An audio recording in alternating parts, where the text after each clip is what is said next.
Welcome to the Better Friends podcast. My name is David, and I'm here with Dr. Justin McNeil. What's up, man? Doing good, man. Doing good. He is an incredible, I call him Fraster. He's A fraster. friend and pastor. Yeah, you coined that term a long time ago. We've known each other. Yeah, I used to say that a lot in the beginning. We've known each other. We were just talking about since like 2010. Yeah, that's a long time. A very long time. He's been with me through many seasons, through some of the biggest highs of my life and some of the hardest hardships of my life. I remember post-pandemic too, I did counseling with you for a little bit, and honestly, it was life-changing because I grew so much, and just having someone close to me to speak into my life was just amazing. And then also with a godly perspective too, because that's, you don't always get that, you know, someone who knows you, who loves the Lord, and then who also is a psychologist. So you're like, oh, cool, I get to have all three in one. Him and his wife, Amanda McNeil, run McNeil Coaching, which is incredible, not just ministry, but just a coaching business to help leaders grow. They're also authors of a couple of books. I mean, The Decision Code, The Grief Journal, Meant to Be as well. I mean, what do you not do? I don't know. He's a cycling coach, a fitness coach. So incredible, and an incredible son as well. So, I mean, honestly, their family is one that I love to like look up to and be like, all right, let's, we have our son. So I'm like, I want to get there. Thank you so much for having me. That was an incredibly kind introduction. It feels a lot like I'm still figuring it out, honestly. And so the fact that I could offer any inspiration means a lot. And I love you and your family so much. And I feel really privileged to get to sit here for someone who's launched a dream, a goal, and a business of his own. It's really cool to get to collaborate. So I mean this. Thank you for inviting me. I feel pretty privileged. Wow. But tell us a little bit about you, who you are and what are your businesses? Yeah. So I have lived in Orlando, Central Florida here my whole life. Grew up in the Kissimmee St. Cloud area, moved to Lake Nona a few years ago. And I am a church kid through and through, born and raised in our church at City of Life. And through my experiences there all growing up, I knew that I was called to ministry. That was one thing I knew pretty early on from around age 8. And so my life started moving in that direction, just figuring out how I could serve in church, how I could volunteer, how I could be a part, and eventually moving into full-time ministry. I was ordained at 18 and started serving. The first thing I did was men's ministry, which is hilarious. Like 3-piece suit, briefcase, 18-year-old. 18-year-old, yeah. Wild. I was older then than I am now, I feel like. But started just doing whatever I could to lead and growing in experience and what it is to not just lead in ministry. I think a lot of people overlook that leading in a church is also organizational leadership and figuring out how to be a more effective communicator, better administrator, better organizer of resources and people. And so all of that was my growth journey. And fast forwarding much later, which will fill in the gap soon, but my wife and I now own McNeil Coaching, our company that is here to empower leaders to win in their thoughts, in their relationships, and in their life. That looks a few different ways, whether it's direct one-on-one counseling and coaching or fitness coaching or our resources. We really aim to just provide support to people to win, and maybe it's because we're really competitive. We want to win, and we want other people to win too. I mean, you are very competitive. It's I remember the volleyball days. It's a lot. It's a lot. You're competitive too. People might not realize it. Yeah, that's true. It's like under the surface. Yeah, no, I think we're all competitive in just different ways. But yeah, I'm in my own way. I am competitive. I think there has to be something competitive in you to own or launch a business. Something in you has to say like, I want more. I want to win. I want to tackle a problem. Like I'm not content with how it is. And I work with mostly business owners and I do see that edge in a lot of people. Wow, that's really good insight actually. We'll get to your book a little later, but I'm a strategist in your book. Ooh, yeah. I didn't know that. Oh, it makes perfect sense. Yeah. So I am head, gut, then heart. The strategist, right? Yes. Yeah. And that's got me in trouble more times than I wanted it to. But it happens. Yeah. That's the same profile as my wife, so I really understand it well. Yes. You mentioned you're a pastor, and then you have McNeil Coaching, so you're a counselor. What do people usually think when they hear you're both a pastor and a counselor? Yeah. I think maybe the first reaction is like, how how do you do that? But they really don't feel that separate from me. So I'm the Mm, executive pastor at our church, and that amen. function is organizational leadership, strategizing for healthy growth in our organization, and making sure that our team is well taken care of. And that is the core of everything that I do and who I am. Really, everything that I've learned has come from that. A bit about our church that, mental health, psychology, spiritual well-being has always been so infused in our church culture. And so a lot of how I view life and how I view business came from that. Yeah. And to me, anything that I've been able to scale on top of what I do foundationally is just that, on top of it. Anytime that it feels like it would have contradicted my base, it wouldn't have made sense. A lot of my decision making has come from, does this contradict my values, or does it build on top of them? And so the reason I'm able to navigate both is because I see them as interconnected. And so executive pastor and ministry is my main lane, and then our business is on top of that. Yeah. And they are really intertwined, but I do feel like I shift gears too. Mm, Like leading in my business and the services that we offer and the things that we do feels very different than what happens on the day-to-day basis in church ministry. yeah. Oh, it's so good. At what point did you feel like you were called to do this at a deeper level? Not just a pastor, but also with McNeil Coaching and, you know, to help people. Yeah, it was pretty early on. I have a pretty strong gut instinct. That's how I move, and I sense things deeply, and I don't always know how they're going to look or how I'm going to do it, but usually I know that it's going to happen. And it was kind of funny. It was an elective class that I took in my undergrad work. I took it because it was at the time that I wanted. It was abnormal psychology, and interesting topic. I'd always been interested in psych, but we took a class and we were doing a case study on mental illness, mental disorders. And the particular client that our case study was on had bipolar disorder. And we got to observe this individual in their manic state, which is kind of like that high upper state. And this person happened to have church background, grew up in church, much like me. So a lot of their language was church based.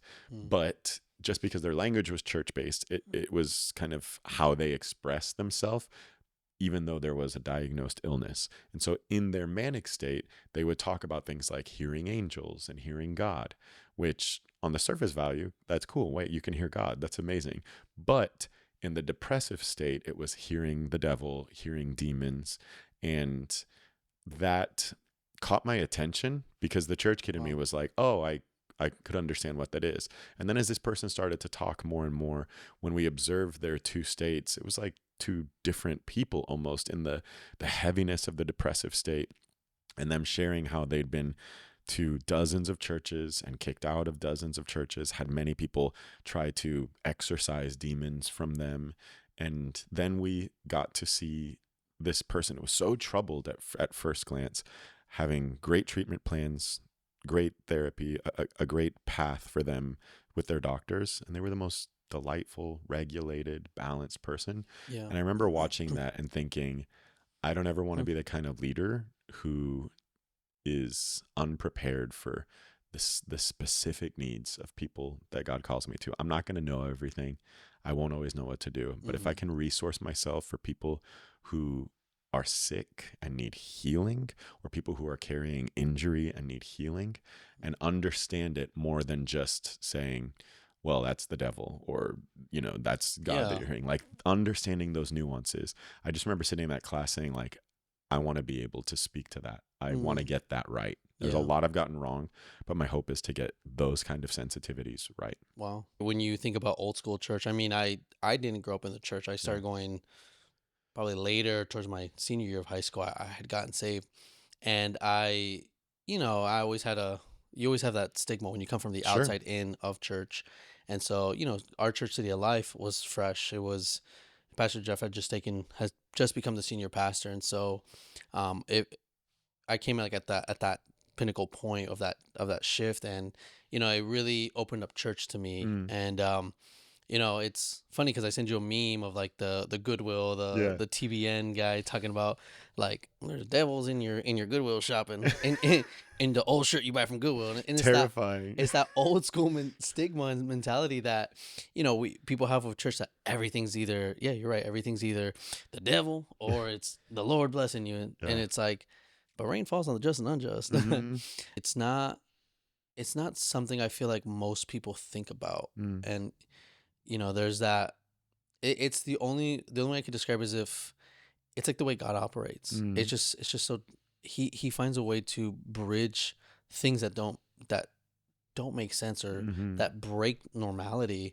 And so it sounds like that's what you do. So I it's try. incredible. I pray too. I mean, when the Bible talks about that, God's word, it pierces down and it divides between our soul and our spirit, like dividing between the bone and the marrow. Like Yeah. how fine that is, how exact that scalpel is of his word. And I believe and pray that when we're operating in his wisdom, we can get down to those fine nuances of a person. And don't get me wrong, there are times where we do need to pray and we do need deliverance and we do need spiritual breakthrough. But there's other times that trauma or mental illness can be informing how someone's moving.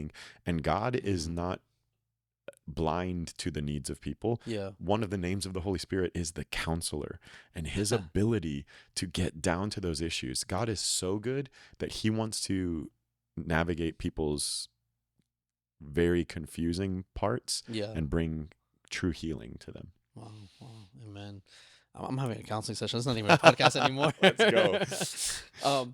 So, knowing how organized you are, how you think things through and make sure like you have a structure going, right? Yeah. You have you're like, okay, we're going to do this at the beginning of McNeil Coaching. Let's say you're like, okay, but we're going to do this. Yeah. Right? What were some of like the challenges you faced early on when you started? Sure. As I mentioned, my gut instinct is usually my driving force. And this idea of launching our practice had been in our conversations for years prior. And there was a specific time where we were gathered with our pastors and we were praying, and there was this kind of prophetic word where God said, someone in this room has an idea and you're rushing it. And I literally like hit my wife under the table and I was like, that's us. We're rushing it. And we knew that was God speaking to us. And so we just said, all right, we're going to wait till you say go. And it was like 5 years from when we thought we were going to launch to when we did. We didn't know why. And it felt like we were benched a little bit, like, wait, we had a good idea and we're supposed to move, right? Like, but I knew that was him saying, wait. And so we just waited, and it didn't make sense much until now. In hindsight, that was around 2011 or 12.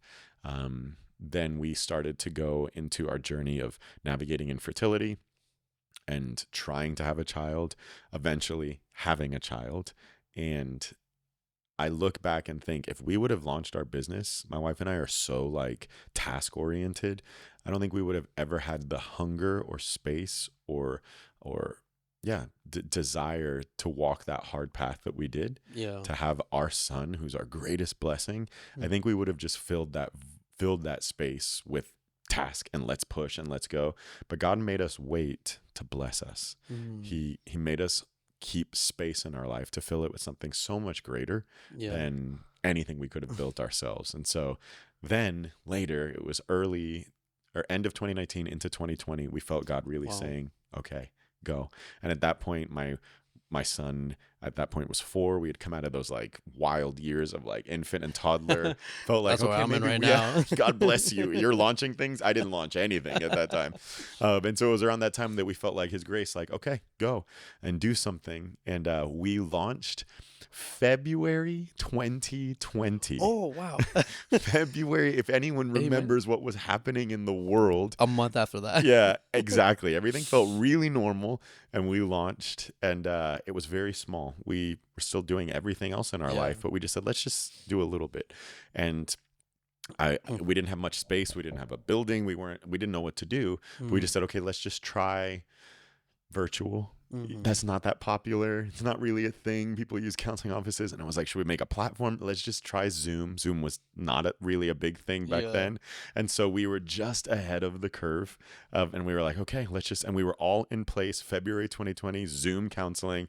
And then boom, March hits and the world shuts down and everyone is familiar with Zoom. Everyone needs counseling. And so the first big challenge, this is not every business story, but the first big challenge we faced was demand. We had more demand than we could ever keep up Wow. with. Like Yeah. it was insurmountable.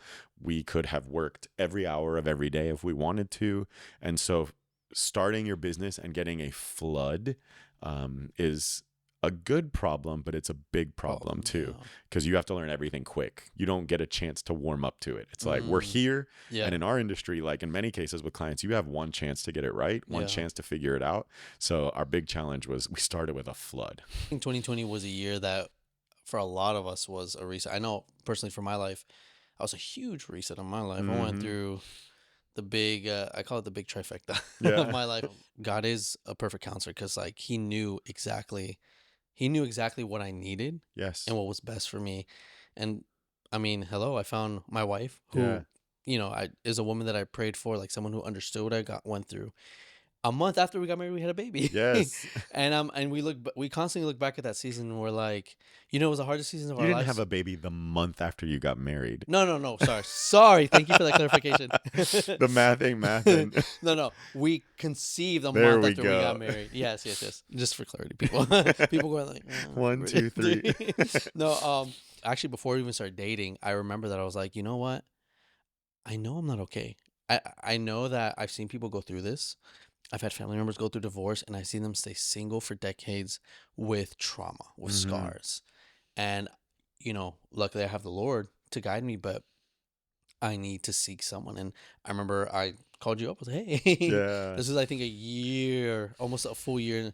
I remember it was 2021 of January or something Right. like that. I contacted you and we did counseling. And I remember that I was just like, I couldn't, like, you had asked me, like, who are you? Mm. Not who God calls you. Who are you?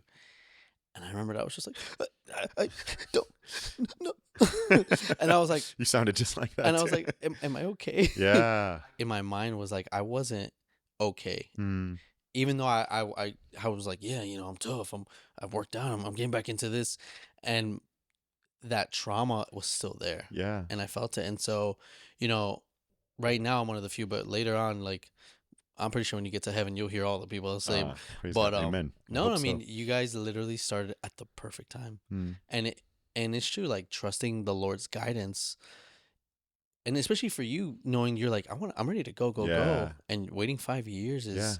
is no joke. And I commend you for being obedient because I know I've learned to be patient, but I'm like, can I really be patient for 5 years? As you were saying that, I was like, Sure. wow, could I be? It's hard, but like you said, I remember you talking to me about going to California and all these dreams, and they sounded good. Yeah. That's the problem. It's like, yeah, I could see how in the natural that makes sense. Just like Mhm. my ideas 5 years too early, in the natural sounded good, but blessing comes on the other side of obedience. Yeah. And obedience to move is just as important as the obedience to wait. Yeah. And God's timing is better because he doesn't call our businesses, he doesn't call us to just do something. He calls us to do something at a specific time. The right thing at the wrong time is the wrong thing. I genuinely believe if we would have launched early when I felt like we should have launched, we would not have been in the position to serve the ways that he designed us for. He had us on the bench for a reason, because when he said go, it was the time to go. It was the people we're called to in the setting we're called to. And same with you. On the other side of that obedience came so much blessing. And I think that as we lead our businesses and as we aim to scale, learning to listen to that voice of go and wait and go and wait, and trusting that it's always for our good. Yeah. Even if it feels like he's withholding something from me, that's not his character. His character is not to withhold goodness from us. His character is to bless us. And sometimes that means having us wait until the time is right for our blessing. That's one of the hardest things, especially when in the culture that we live in today, it's a hustle culture. It's like Completely. go go go, yeah, grind grind grind, and And if you don't, you'll miss out. yeah, It's scarcity. yeah, you'll have FOMO. Yeah. That's one of the things that I've been learning too. I'm in my full second year of my business. Praise God. Congrats. So last year has been a huge blessing. I've talked about it in the previous episodes of just like how God has moved, how I actually have not done any marketing or any social Wow. media, if you want to call it that. Yeah.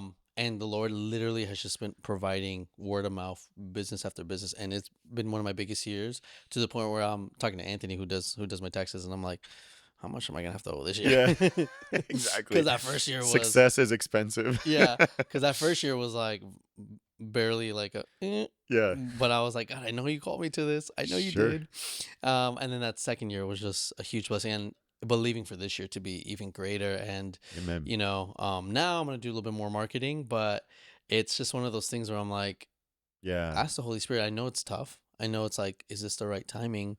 And also to make sure you know the difference between the Holy Spirit and your own voice, Yes. because I think that's huge. You knew enough to be like, this is the Spirit saying, even though I want to go, go, go, go, go. And I think we all find that in our journey with the Lord, in our relationship.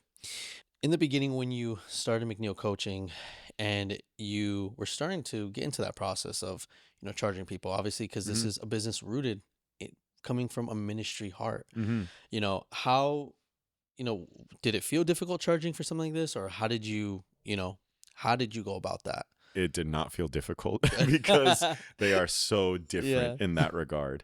Uh, Ministry is this calling and effort, and tending to the local church is about the flock. Mm, What we're doing in counseling and coaching individuals is such specific service, and operating in that role involves a lot of things. mm. Legality. If someone wants HIPAA covering, that everything they say is legally Yeah. confidential, like that's very different than just having coffee with your pastor. Yeah. Right. And so Yes. having the confidentiality, having the liability coverage, having the proper note taking and records, like all that kind of stuff that I don't even touch as a pastor, it feels so vastly different. Like the work side of what we do, to be in alignment with our ethical guidelines and compliance, is work. And so it Yeah. feels really easy to charge for that because I'm not just chatting with you. Yeah. Even though if I do it well, it does feel very like Which easy. you do. I don't feel like I'm like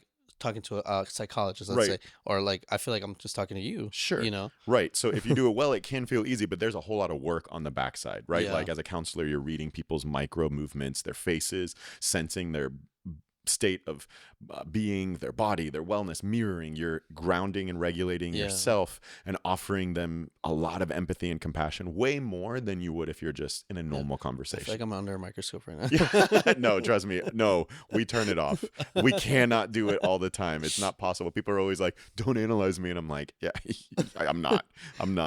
It's exhausting to imagine working all day. So no, it was very easy to distinguish the two. And also it was really important. In a few cases, there was overlap, but most of our clientele, we do not have a dual relationship with. Most of my clients, I'm not their pastor. Most of my clients, I'm only their counselor. So those relationships feel very, very separate. Most of our clients are at a distance because of telehealth. Good. Yeah. So it does not feel very complicated to charge. And in some cases, it's even with a lot of people who are not believers, who are not Christians. Yeah. And so the work is always at the level that they want it to be. Now, we're not private about our faith. They can read in our bios and understand like how we move and operate, and that we come from a faith perspective. And if they ask for us to include pastoral counseling and spiritual counseling, we will. But if not, there's still plenty of ground to cover in someone's personal well-being. Yeah. You meet all sorts of people. Mm-hmm. Do you ever get that opportunity? I mean, yes, what you do is rooted in ministry, of you can't shake that. That's just comes out of you naturally. But have you ever had an encounter where someone who doesn't know the Lord or any of that has just asked like, hey, can you pray over me? Can you like, not speak into my life so much, but just cover me? Yeah, absolutely. I think when people are really seeking truth, God is truth. Amen. Yeah. And they're going to find him. And when you start looking like that, it's it's inevitable, because when you seek, you'll find. And a lot of people, especially in the counseling space, are seeking. And I have watched the Holy Spirit do the heavy lifting. He's the counselor. And it has been one story that really sticks out to me is that I had a client who was not very open to faith at all and asked that I did not include that in how we worked. And I respect that. He's paying, it's his time. We don't have to go there. But at the end of one conversation, he just said, man, I just feel like now that we've talked about so many different topics, I still feel like I'm thirsty and I don't know what it is that's going to fill me. And I said, well, I want you to reflect on that. And afterward, I was like, God, that's you. I know it's you. But also at the same time, like, it's not on me to try and make that happen. The next session, he logged on grinning wide and he said, I'm not thirsty anymore. And I said, what happened? And he said, as I was reflecting, I prayed for the first time. Wow. And I was like, tell me more about that. Because I was like, who did you pray to? I don't even know what we're talking about. And had this beautiful encounter with the Lord, picked up a Bible, like had this incredible encounter. And it was not instigated by me. It was not led by me. And I think the part of me that feels like I got to minister to people, I just sat back and realized, like, God's been doing this a long time, way before me. And if he chooses to use me, great, but he can also do it without us. Yeah. And it's really cool to observe how the Lord moves. But when it comes to like seeing people and, you know, like not that goes into people's homes, I go into people's stories. And when people say, I've never told anyone this, and you get to hear parts of someone's story that are so like intimate and sacred. Yeah. And I've come to see God's patience and kindness and his compassion for suffering. And I think that's a holy moment. Whether or not we're praying, whether or not I use a scripture, when someone's able to bring something into the light, I believe God meets them there. So yeah, it's a privilege to watch. I love that you said that you get to go into people's stories and they get to, you know, share with you. Would you mind spilling some tea? No, I was kidding. No, but that's beautiful that you get to go into people's stories. What's one of the biggest internal struggles you see in leaders today? Yeah. Most of our clientele, whether this was by design or just by word of mouth, most of our clientele are business leaders, executives, people with a real forward-thinking mindset, moving at a fast pace. And the most common theme that I see is a theme that I've struggled with greatly too. And it's that performance identity, that the way that I'm moving and my success and my intensity and my edge is who I am. And the problem is that a lot of people like that were very accomplished in athletics or high school or academics, or they've been moving at a pace that had a lot of recognition and a lot of accolade. And I got the medals and the trophy and the grades, and then I get into my business and I launch. But at some point there, you can't keep getting more things. At some point that edge starts to feel like pressure. You go from how can I keep winning to I'm scared I'm gonna lose. Like I've won, I've moved so much, and now sustaining it feels harder. Going from, you know, junior varsity to varsity, that's a checkbox. But now staying successful when there's all these young guns coming up behind me who are better and smarter, it's like, how do I keep it up? And that pressure is what usually brings people to the kind of reflection that we do. What happens when I don't win every moment of every day? What happens when I feel like I'm winning everywhere, but in my marriage, the same levers aren't there? I can't just make it happen. What happens when I'm trying to raise a kid and I don't know what to do when their heart is hurting? What happens when I'm anxious or depressed and I can't just fix it? And so separating our identity from our performance is probably if there was one big theme, it would be that. And it is hard work because leaders tend to fuse their identity with their performance. You get into a busy season, it's so easy to just be so used to it, and then when you don't have it, you're like, what do I do? What's wrong with me? Yeah. If my numbers are going down, or if my bookings are down, or if my revenue is down, or if someone else is doing better than me, you start to ask, well, are they better than me? If they're doing better, does that mean they are better?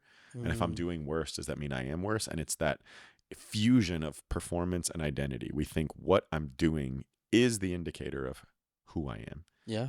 And I think that will always lead to damage. Yeah. That's something that we should always be cautious about, that we're never getting too ahead of ourselves, especially as we're reaching new heights and new accolades, Yes. is that we're being, all right, God, thanks. Bye. Right. And I think we naturally can do that. Yeah. Like David always says, like, how remember the things that God has done in his life. And Mhm. I'm constantly having to remind myself the same thing. And I'm like, Yeah. yeah, I'm reaching new heights, but I'm also remembering where he brought me from. It's so tempting to get Yes. into that performance identity, especially as we succeed. Yeah. But if success causes you to believe Mm-hmm. that you are worth more, then failure will convince you that you're worth less. Wow. But business is success and failure. It Yeah. will always go up and down. And if performance identity is bringing our sense of worth on that roller coaster, Yeah. it's like whiplash, where one year you're like, I'm amazing, and the next year you're like, I'm trash. Yeah. That's so unsustainable, because your business will always have ups and downs to it. Yeah. And as dads, I don't know if you do this, but one of my favorite things to do is just check the monitor at Mm-hmm. night when my son's Yes. asleep. I just literally can't help but smile. It's just like the sweetest, cutest. I just love seeing my son, and my love kind of overflows when I'm looking at him so peaceful like that. Yeah. How is it that I can love my son when he's doing nothing, completely at rest, Yeah. no output? It's because I love who he is, Mm. not just what he does. Yeah. Yes, I love it when he's on the soccer field and he stops a goal as the goalkeeper and we're cheering and like, yeah, that makes me And happy. he's for him. really good at it too. I agree. He's really good at it. But I don't love him more when he's performing. In many ways, I actually find my love flows the most when I just see him being, just sleeping, just on his own. And I think as children of God, we have to realize that when I'm performing and outputting, there's a part of us that's like, do you love me more, God? Yeah. Or do you love me more? And the Bible says he rejoices over us with singing. Like when we slumber, he's just much the same way. Yeah. Like when we're at rest, when you're just chilling at the house with your wife and son, God is just delighted in you, and maybe even more so than when you're trying to crunch numbers and make things work. My identity is not connected. My worth is not connected to my success. Yeah. I don't think any business can sustain the weight of our identity. Yeah. It's not meant to. Your business is a tool that you're using, and as believers, to build the kingdom, but don't put the weight of your identity on it, because that's going to make you really frustrated. Oh yeah. No, that's so true. That's so good. I want to dive a little deeper into this is, when a leader ignores their inner life for too long, how have you seen tends to happen? I'll tell you what happened with me. When I ignored my inner life for too long, it all started to come crashing down. Sustaining blessing and success in your life takes you being well on the inside. You can get some great things by hustle, by drive, by charisma, by strategy. You can get a lot, but keeping it, you can't keep it with hustle. You're going to have well-being on the inside. And most leaders I observe start to feel success slipping through their fingers when they're not well on the inside. Things like depression, anxiety, relationship issues, stress levels. Their physical body starts to pay the price if they're not well on the inside. And then they become irritable, right? They become edgy, and all of the things that make them who they are start to get clouded by this unwillingness to attend to the inside. And when you are not tending to your blind spots, you're making other people do so, whether it's your team or your family or your customers. If you're not aware of your blind spots, everybody else is having to compensate for them. Wow. Oh, that's just him. He's angry. Or, oof, don't get in his way. Yeah. Or, oh, he's disorganized, so let's organize for him, right? And you're making other people uphold your blind spots. Tending to your inner life is your responsibility. And I believe that true success is internal and external. At the end of all of my fitness classes, I say, I hope that your internal world prospers just as much as your external, because there's been no pain deeper for me than having outward success. I remember a very vivid moment. I had a real big accomplishment. I was on a stage. People were clapping for me. But inside, I was just like, I feel empty. My marriage feels disconnected. And this goal that I'd reached, I had been striving my whole, like the last 4 years, I'd been striving toward this goal. And I got there and the claps almost sounded muted. It was like a movie. Like I could see people clapping. Yeah. I knew that there was some kind of satisfaction in it, but I was just like, this isn't winning. Because winning on the outside, but losing on the inside is not true success. But man, when you know the inside is in a place of victory and then the outside echoes it, that's worth fighting for. So good. Every time you talk, I'm just like, oh, I'm doing a podcast. No, because you're just such a great storyteller. Like, Oh my gosh. I envision everything you're saying. I'm like, wow. No, I remember that season you went through, and you even, shared that on stage, and I was just like, wow, it's incredible, and it takes true gusto. No, but it takes a lot of strength and humility to just admit that. And honestly, since that moment, I see that unity between the inner and outer within you, and it's just beautiful to see. Like, we're never to a point where it's too late, or we're never at a point where we're too high up to just say, you know what, actually I need to step back, I need to step down. And I think a lot of us, we can tend to like bulldoze through our feelings, and especially our inner life too. Like, I've had to stop and arrest myself in my thought process when it came to certain. I always like to call it my ecclesiastical thinking. That's a great way to describe it. I call it my ecclesiastical thinking. I can be so. I have a very biblical mindset. It happens to be Ecclesiastes in the Bible, but it's very biblical. Yeah, no, I tend to just always. What's the point? Yeah. What's the meaning of life? Exactly. Who am I? So I've had to learn to like arrest those thoughts. Yeah. Like, okay, Lord. Especially when it comes to not just the business, but also my family. Sure. Like, because the thing about having a business too and having a family is that you're doing both. Yeah. Right? You're no longer in the 9 to 5 space. You don't have a set schedule. Your hours can vary. Oh. Your schedule's up and down. One week you're, doing 60 plus. Sometimes you're doing 20, and you're like, oh, okay, I don't have time. And especially if your wife, my wife works too, so it's kind of like, okay, babe, I don't know what my next week looks like, and we have a baby, so let's figure it out. But we've gotten used to it, you know? So, no, but even in those moments where, especially for me, I need my recharge time. Yeah. There's the one morning where I was like, all right, I got a long day. I gotta do a shoot and edit, deliver this by this day for this client. And then we have and then Oliver, our son, was not in daycare. Yeah. And my wife had to travel for work. And I was like, daddy duty. I was like, so when am I getting recharge time? And I'm like, I don't. Yeah. I go straight through. And it was like that for like a week straight. And so I remember the morning of I go, hey, honey, I'm going to just take 20 minutes in the garage and drink my coffee. I love you. I was like, I just need 20 minutes in silence, please. And I love my family.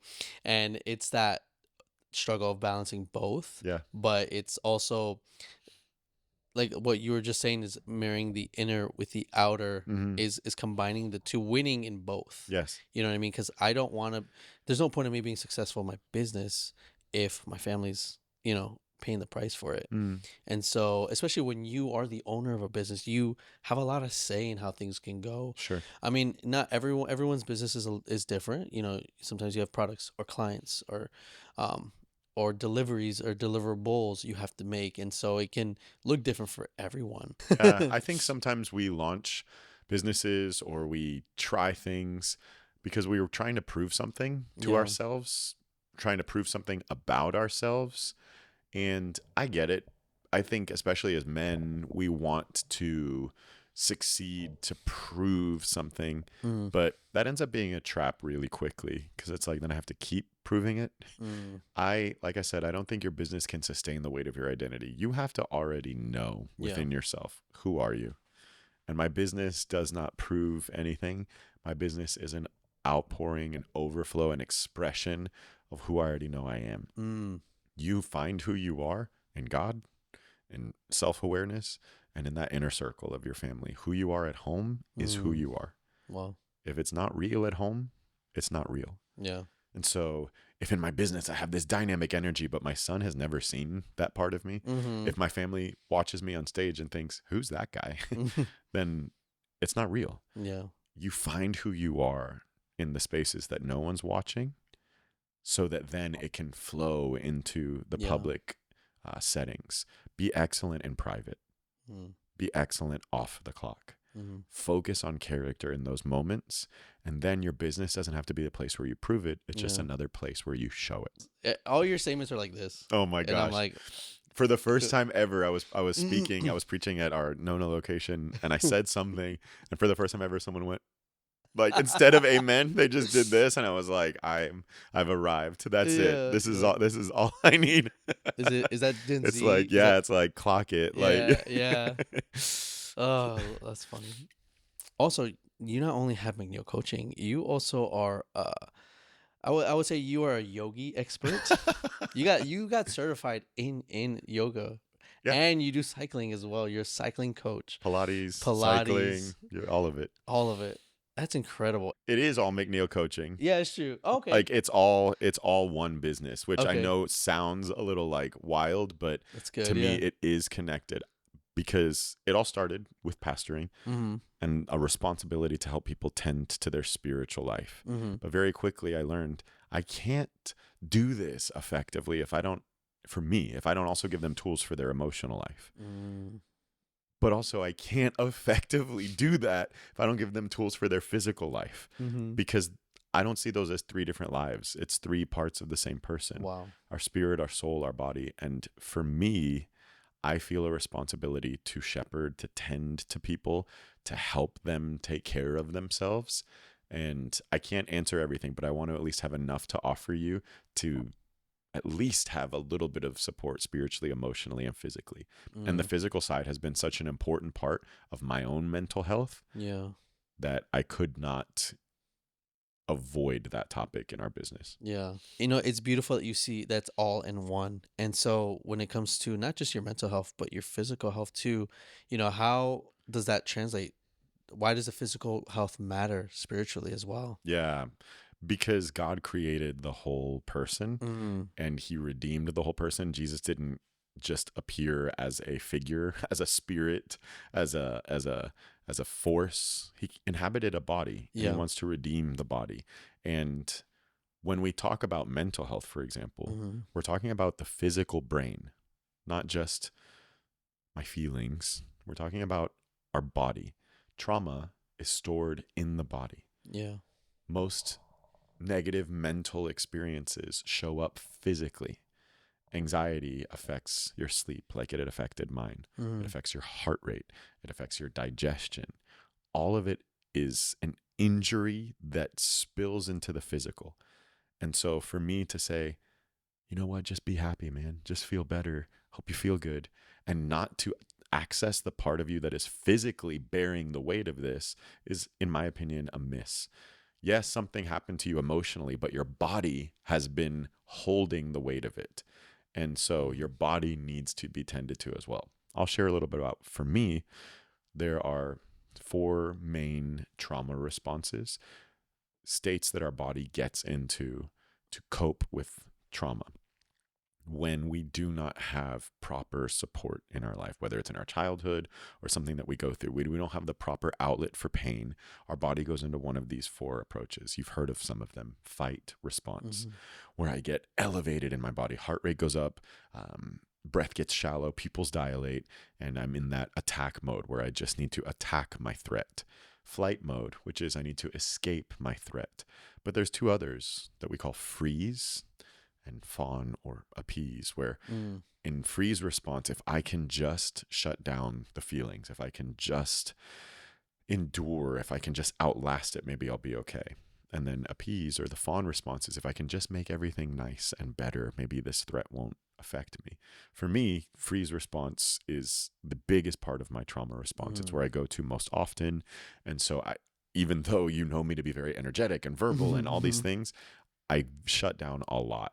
I Yeah. don't feel my feelings. I become nonverbal.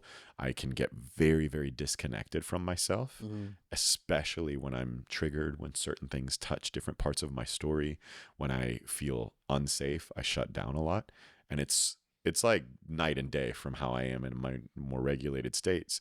And a big part of my healing journey was about me getting my body back online. Mm. And my favorite way to do that is a spin bike, Yeah. because the amount of times that I've needed to like get my heart rate up, get my breath moving again, the Yeah. amount of times I've burst into tears on a bike, the amount of times that I've been angry on a bike, it's because it lets me come out of my freeze response and feel my feelings Wow. again.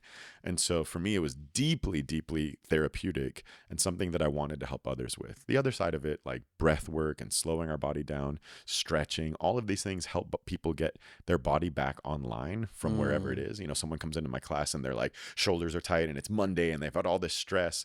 And my job is to help them like breathe, Hmm. calm down. And people literally will burst into tears all the time in my class and say, I don't know what I felt, but I just feel something. And I'm like, Yeah. one, that's the Holy Spirit.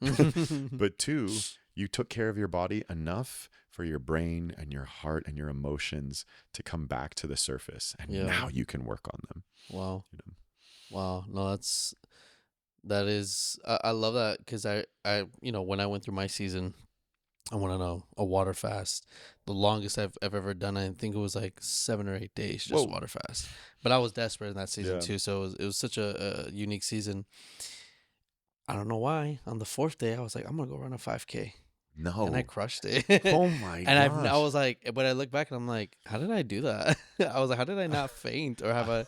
I was great. It was I always say it was the spirit of the Lord sustaining me because physically I'm like, I don't know if I could do that again. Yeah. On a 7 day water fast, and I kept going after that fourth day. I was like, I feel great. I'm gonna keep doing this, Wow. and it was a great season. But no, I can really relate to that because I love running, and running helps me break out when I'm in like a mental blockage, when I feel stuck in the business or just in my personal life when I'm just like, man, I'm frustrated. I'll go take a nice run. For me, a nice run's like a 5K. For most Yeah. people, they're like, what? Yeah. They're That's like, a not nice run. they're like, that's my goal. Yeah. Last year was not a good year for me physically because I was so busy that I neglected my fitness, and now I'm like, okay, 2026, let's get back on it. Let's lock in. P90X next Let's generation, let's go. That's go. a throwback. Yo, That we used to we s- work out together. That's I was doing it, and I was reminded when we used to do that, and I was like, oh my gosh. And then hot yogas too in the garage. Everything. But Yeah. even that, like all those little pieces, it's about, in my opinion, really building a business that is an expression of you and your passions. I would have 20 dudes at my house doing P90X in the garage. And someone used to ask me, like recently they asked me, like, how did you get into group fitness? How did you get into fitness industry? And I was like, honestly, if I really look back, Uh-huh. it's always been there. I just didn't know how to connect all the dots. That's true. But I think really finding your passion points and the things that are magnetic in your life, the things that you just would do if it wasn't a job, that I was happy to do it, and figuring out how to turn that into something scalable to serve clients is the pathway to real successful business. Wow. No, that is so true. I mean, yeah, you're right. Naturally, you segued into cycling and Pilates, but looking back, I mean, for sure that was you from the beginning. Yeah. Volleyball too. I love it. Oh, I love it. I think that the difference though, going from a passion into a business, is that you have to sharpen your skill. You can't just love it. You have to be really good at it. Yeah. And that's not to trigger all of our perfectionists listening. You don't have to be perfect at it, but your excellence has to stand out. That's what makes your business scalable and defensible. That why would I come to you?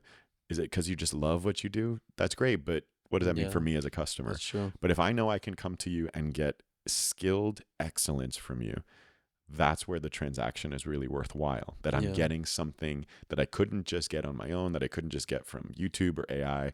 I'm getting something specifically from you. And so for me, converting a passion into a business had a lot to do with training. I lived in Costa Rica for a month learning fitness skills. I've watched some of the best coaches in the world. I agonize over how I teach and how I communicate and how I motivate. And that part of it, the grind of business, learning the right techniques in, for example, counseling, different certifications. I feel like my wife and I are just like always like next certification, next thing, skilled work, right? Like it's not just I like talking to people. We have certifications in temperament counseling. I have a sex addiction counseling certification, figuring out how can I learn more to offer something to clients worth their money. Yeah. Because it's not just vibes. My Yeah. business cannot just be vibes. It's like, what can I offer you that's worth your hard-earned money Yeah. and worth your time and investment? And so, yes, start with your passion, but you have to turn it into skill. As we were talking about fitness, what's a principle that directly applies to leadership or business? Ooh, I feel like most physical fitness principles do apply to leadership, but perhaps my favorite is that pain means stop. Discomfort means grow.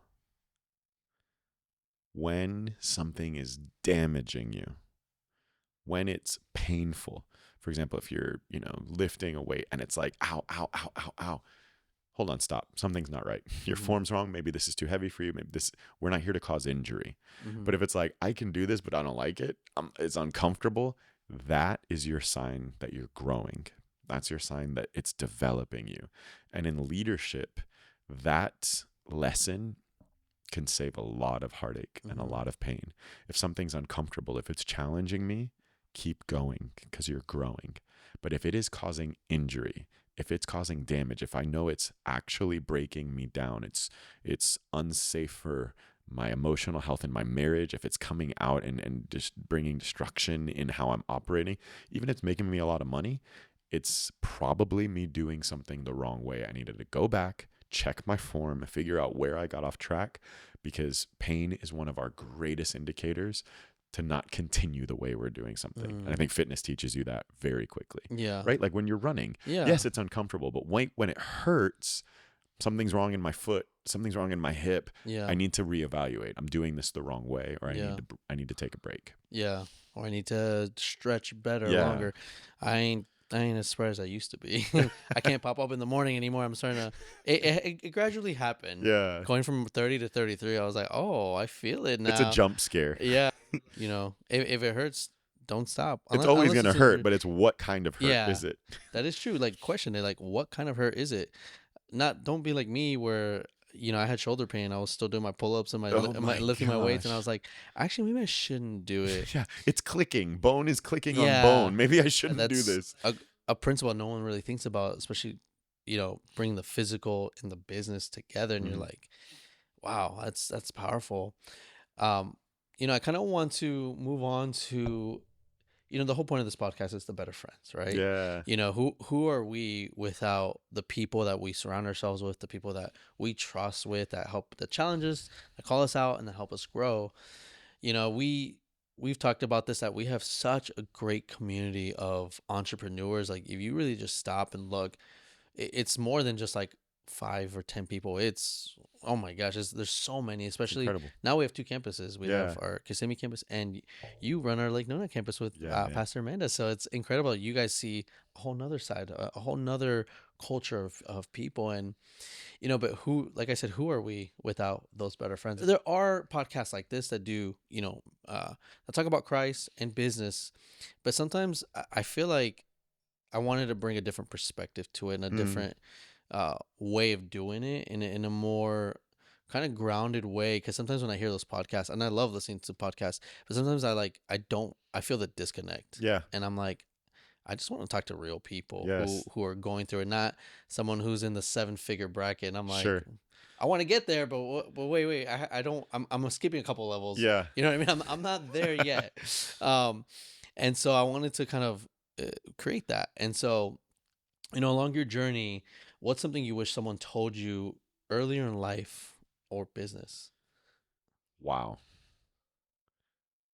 I wish that someone told me earlier in life and in business to take care of myself along the way, that I don't have to prioritize output above my intake.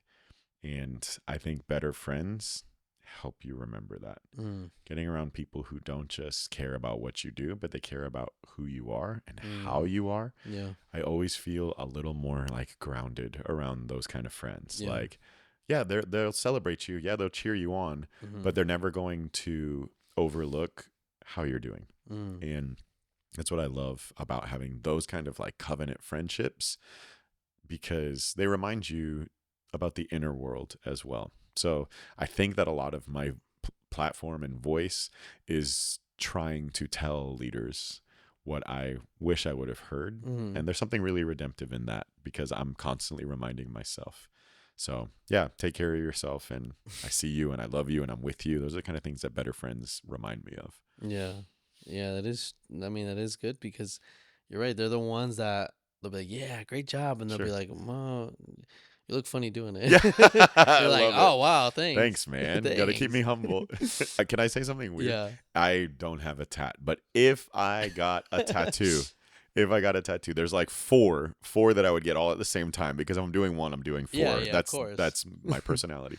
But one of them would be a crown, and it's a lyric from America the Beautiful, but it's always stuck with me. And this lyric, crown thy good with brotherhood. Mm.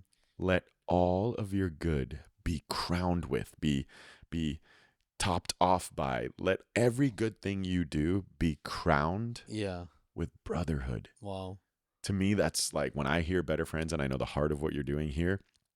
Yeah, let's all do good stuff. Yeah. But at the end of the day, the fact that we do it together in brotherhood, in fraternity, it's the crown on top of what we do. Because what good is it to do something awesome and then just be alone? Yeah. What's the point? We go further together. And I would rather my whole circle win than me win more by myself. I want to crown my good with brotherhood, because at the end of the day, my business will fade, but in heaven, we'll still have our brotherhood. Yeah. That's a common theme. We had our MMA event yesterday, which was, wow. Yeah. It was profound. Yeah. I mean, not just, always, like I said, Pastor Gary, just, but Pastor Jeff, you, and I was just like, oh my gosh. Pastor Jeff was on fire. Oh, yeah, literally eating hot wings. Yeah. No, but that's like the common theme that I've been, there's something that I'm good at recognizing patterns, which is where I can get a little bit more of like, I'm bored of this. Yeah. Or I was like, we need to shift something here so it doesn't stay stale for me. And so, I'm noticing from different avenues, not just reading the word, but, hearing it on stage, hearing you speak about it now. It's just that it's like, what's the point of building a successful business and a successful life? I mean, not a successful life, but a successful business, if your life isn't winning, if you're not just your family, but like we were just talking about, your friends, like your friendships around you, are they winning? Are your relationships thriving? And that's something that God, and that's, I've talked about this too, is like we talk about this all the time, the upside down kingdom, right? The way God does things, what he considers a win isn't what we consider a win, especially in the business sense. Right. But the relationships that we build is a win, and the healthy relationships that we build. And so when you're touching on that, I just, it's just such a beautiful confirmation, just kind of continue hearing that. And it's just something that, it's just something that I've been seeing. And, for people who are listening to this and, like, I get it. We gotta hit those numbers. We gotta keep growing, right? We have goals. I mean, praise God, I'm trying to get a house. Let's go. And I'm working with Nelson right now on that process, and it's looking great. It's looking fantastic, and everything feels, as of now, everything feels like this is what I have. This is my goal. This is what I have to work on this year, because we're planning on by next year, and everything looks great. Like, nothing is like, I can't do it. Everything is attainable for us. So to be in that position is beautiful, and to have a friendship like him, to be like, hey man, I'm buying a house. He's not a normal mortgage lender either. Right. He's willing to, I don't know if you got to see his episode, but his episode was fantastic, where he talked about, he looks at the fruit of someone he's doing business with. He wants to know how their family's doing before they can have a successful business, but if their family's falling apart, he's like, I'd rather not work with that person. And it's just so kind of great to see that you have friendships like that. People who not just are great at what they do, but they draw lines in the sand and say, you Yes. know what, in my practice, this is where we will not go. Yeah. And I think that's a powerful thing to challenge people. What they're, what we're doing is not just to look good, to go on vacation, or to, not just to build up our family, but to also build up a culture around us to change our communities. I know it can sound a little like daunting, but when we just do this step by step, brick by brick, we get there. Hmm. As people that are listening to this, what is someone listening can do this week to move toward a healthier life? Something we've been talking about in our church a lot is practicing stillness, Mm, silence, solitude. I think something practical that you can do this week, mm-hmm. if you really want to be healthier, is take a few minutes, Yeah. slow down, create some space, check in on yourself. There's always another email you could answer, there's always Mm, another reel you could watch. But if you took a little time in stillness, really explored how you're doing, you're going to get a better sense of what your next step needs to yeah. be. If you've walked through this, we've talked about this, but if you have a friend who is sorry, I just starting the question like that made me laugh. Like it's that hey, if you have a friend Yeah, and it's yeah. you're talking about It's you, just me. and it's like, if you have a friend with big ears and glasses, what would you And say? flat feet. And flat feet, what? Oh, that's great. No, but no, because you've walked through this. If you have a close friend who's burned out, but they're pretending they're fine, what would you say to them? I have lived that more times than I'd like to admit. And what I would say is one of the things I hate hearing the most. But the only way out of burnout is to disappoint some people. Mm, Because if you're in that state and you're burnt out, you're just trying to please everyone. You're trying to win in every direction. And you're going to have to reclaim some of those out of order boundaries. And mm, that's going to be disappointing because everybody loves an overgiver. mm, Man, you make things awesome if you're overgiving, but you're going to have to disappoint some people to reappoint yourself in a healthy way. And I'll never forget my first burnout. I was 16 and I had the burnout of a 30-year-old. That shows you a lot about my life. I was in crisis. And my cousin, Sandy, she looked at me and she said, Justin, what you do does not define you. And I mm. just broke. And that principle still rings true. When you're burning out, you have to take a step back to recalibrate, because just pushing through is the problem. It's the reason why you're burning out, because push is the only answer. Yeah. Yes, there's times we need to push, but you also need to learn to pull. And Yeah. in those moments where I pull, I find myself again, I find God again. And yes, it's going to disappoint some people. Yes, you're going to say, sorry, I can't. But that's what's going to let you go the long haul. Having people, speak into your life is just, it makes all the difference, Totally. honestly. And I think just being open to having that, to being, okay, yeah, I got you. Yeah, it You know? hurts so good. Yeah. It hurts so good. Yeah. That should be your slogan Yeah, for there McNeil we Coaching. go. It hurts It so hurts good. so good. No, for cycling, actually, that should be your slogan. It hurts. I'm being serious, put I on the know, shirt. it hurts so good. It hurts so good. You're on the Better Friends podcast, so now you get to be the better friend to people. But Wow. What an honor. So, in every business owner, like I said, like I've talked about earlier, a lot of the guys that have built their businesses have drawn lines in the sense that we will not cross this. Like in business and in relationships and building, what's a boundary every business owner should set early as they're starting? Don't trade your values for money, Mm, because the minute you start doing that, you lose yourself. mm, There's always going to be an opportunity. There's always going to be a way that you could hustle just a little bit more, but you have to have some conviction, some value that keeps you true to who you are.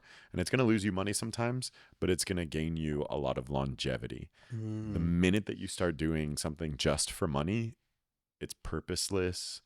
It feels compromising. You need to know what you will and won't do, regardless of how many zeros get attached to it, and mm. stay true to that. Yeah. It's not easy. It's easy to say at the beginning, but man, Mm, when opportunities are there that seem like, oh, what if I just do it? But you have to have some lines in the sand of where your values lie. yeah. and hold fast to those. Yeah. Especially in the beginning when you literally need to get the ball rolling. You're like, I need I'll to take take everything. anything. Yeah. Yeah. And people, and you're like, but if you don't set that boundary early on, Sure. In my business, I have an ethical responsibility for what is best for my clients. yeah. And it's really hard to say, I am not the best fit for you.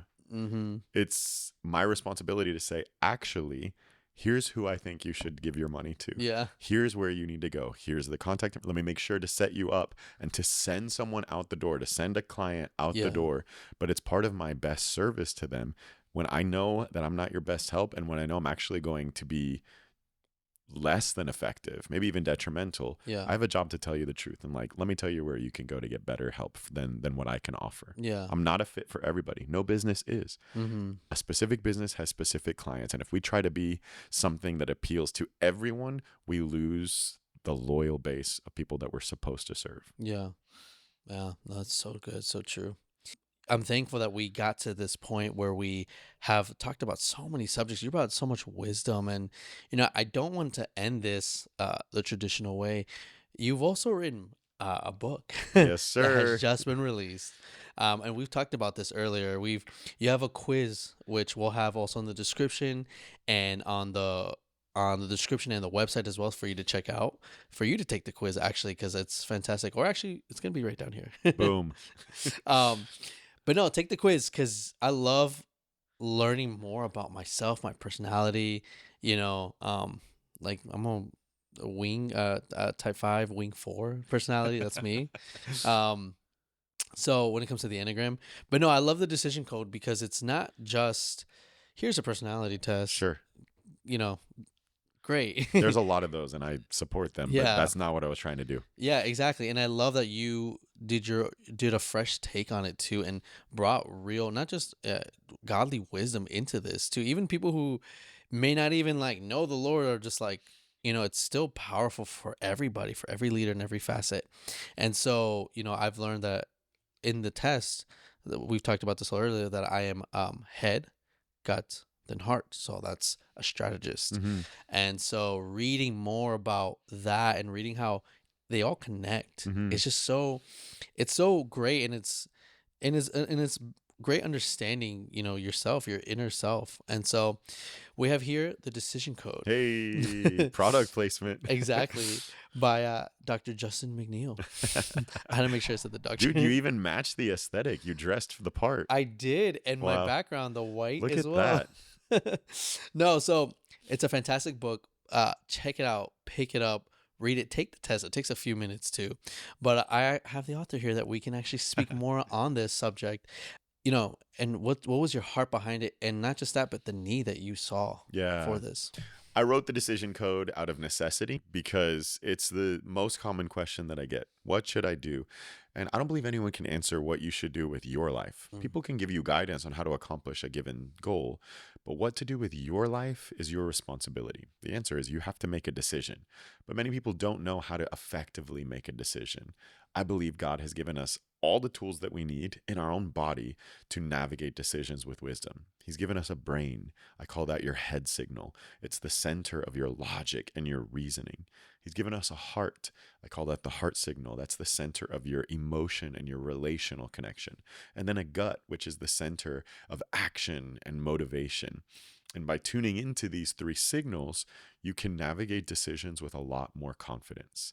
We don't always know what to do, but if we pay attention to these signals, we get a sense of how we want to move through decisions. Mm. And everybody makes decisions differently. Your decision-making style is a strategist. Mhm. Head first, gut second, heart last. That means you think first, you act second, and you feel last. So as you're navigating a decision, you're the type of person who's going to have a spreadsheet, have a pros and cons list, have the numbers in place, but you haven't always paused to feel your way through it. Mm. That's why in the counseling session that you referenced, when I pumped the brakes on you and asked, hey, how are you? Who are you in here?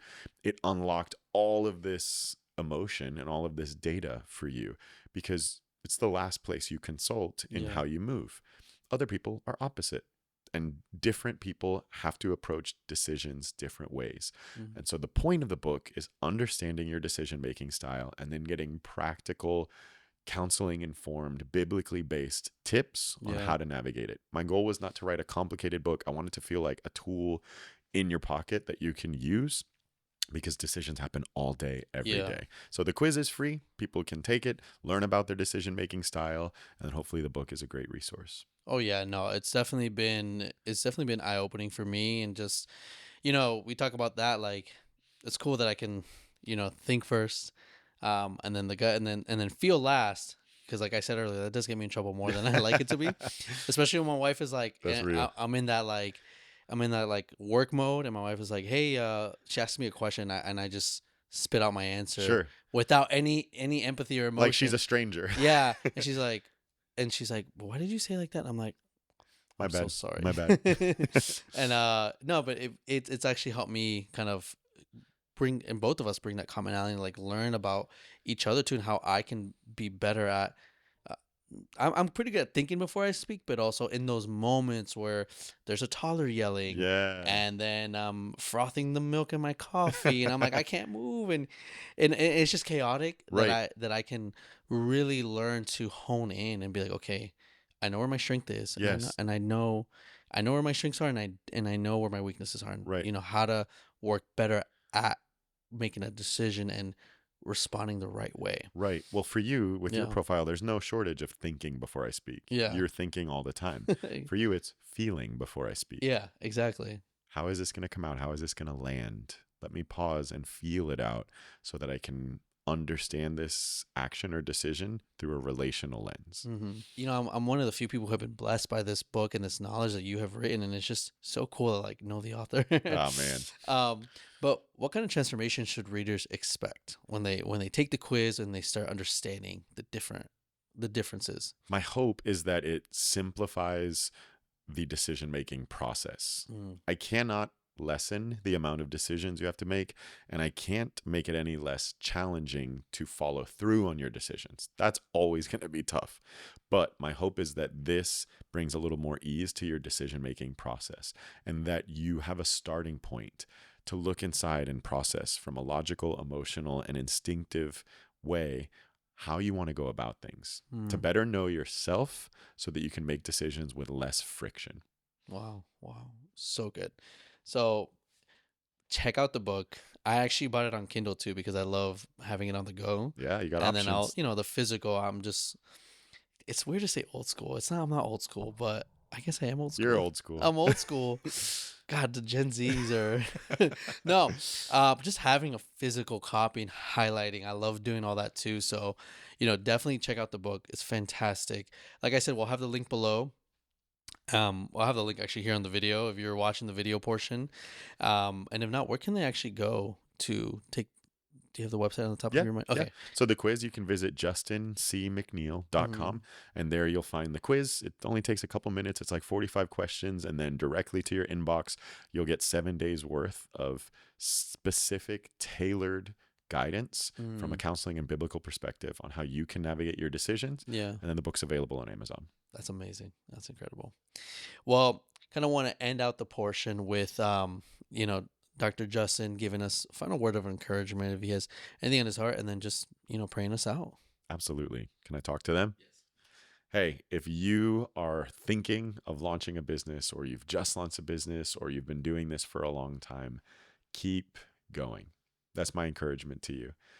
I know it can get discouraging in life. I know that right now you're probably facing a challenge that feels draining to you, but there's a reason that the dream is in you. You didn't make it up. God places things within us that it's our responsibility to bring out into the world. And just because there's a challenge today doesn't mean there's not a blessing tomorrow. So keep going. Don't grow weary in doing good, because when the time is right, not the time that you want, but when the time is right, you are going to reap a harvest. And I want to pray over you and let you know that you're being cheered on by a whole lot of people who are in this with you. So God, I pray for our listeners. I pray that they'd be encouraged from this talk today, that something would stick, not from our words, but wisdom from you, God, something they needed to hear for their journey. I thank you that businesses would prosper and thrive because of obedience, not just because of hard work. Lord, let us be the kind of people who do things your way, because that's what makes a difference in the earth. God, thank you for David and this podcast, for Better Friends, for Wild Child, for the Bermeo family. I speak blessing upon every space that he's in, and I thank you that from this platform, lives are going to be touched. Thank you for the chance to do this today, and we give you the praise. In Jesus' name, amen. Amen. Well, thank you for watching the Better Friends podcast. Take care. Boom. Boom.